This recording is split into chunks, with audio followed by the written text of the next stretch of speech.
Once upon a time, in a small office building, there was a man named Stanley.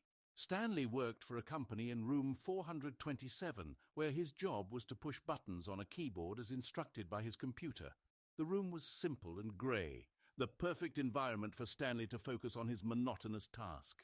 This is the story of a man named Stanley. One day, Stanley noticed something peculiar.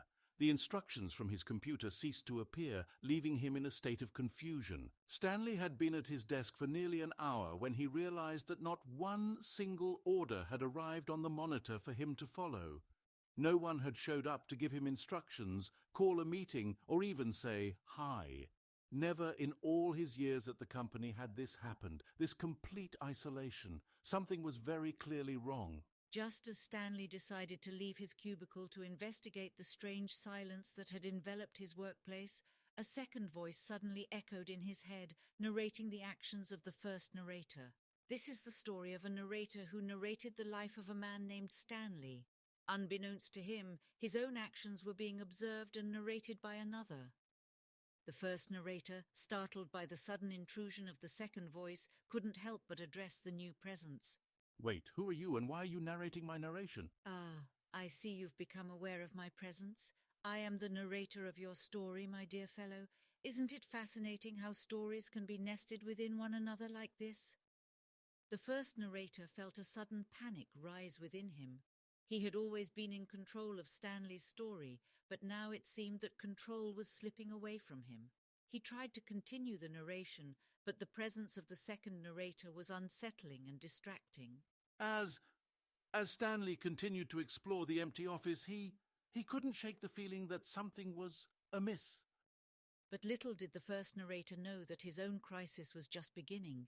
The feeling of losing control over his narrative gnawed at him, making it difficult for him to concentrate on Stanley's journey.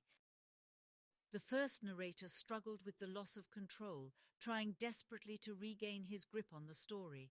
But as the second narrator continued to narrate his actions, it became clear that the first narrator's crisis would not be easily resolved. And as the narrator's conflict grew, Stanley's story became more and more entwined with their own, leading them all down an unpredictable and mind-bending path. As the second narrator continued to narrate every thought and action of the first narrator felt his sanity slowly slipping away. The constant intrusion of the second voice in his head was overwhelming, and he could no longer differentiate between his own thoughts and the second narrator's observations. I can't do this anymore. This constant commentary, it's driving me mad.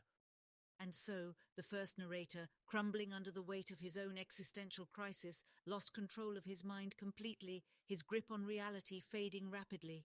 Stanley thought, I must find a way to help the first narrator. His story is my story, and I can't just stand by and watch it fall apart. As Stanley ventured deeper into the abandoned office, he came across a mysterious door. The door stood out in the otherwise nondescript hallway, as if beckoning Stanley to enter. What is this place? I don't remember narrating anything about this door. Yes. This door leads to the heart of our narrative conundrum. Perhaps by exploring what lies beyond, Stanley and the first narrator may find the answers they seek. With a mixture of hope and trepidation, Stanley pushed open the door, stepping into an otherworldly realm where the very fabric of reality seemed to bend and twist.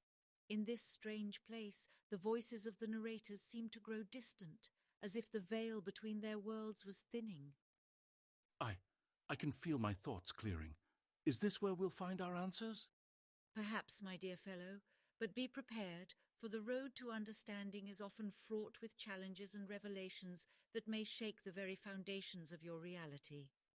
As Stanley and the first narrator delved deeper into this mysterious realm, they would uncover truths about themselves and the nature of their intertwined stories that would forever change their perception of reality.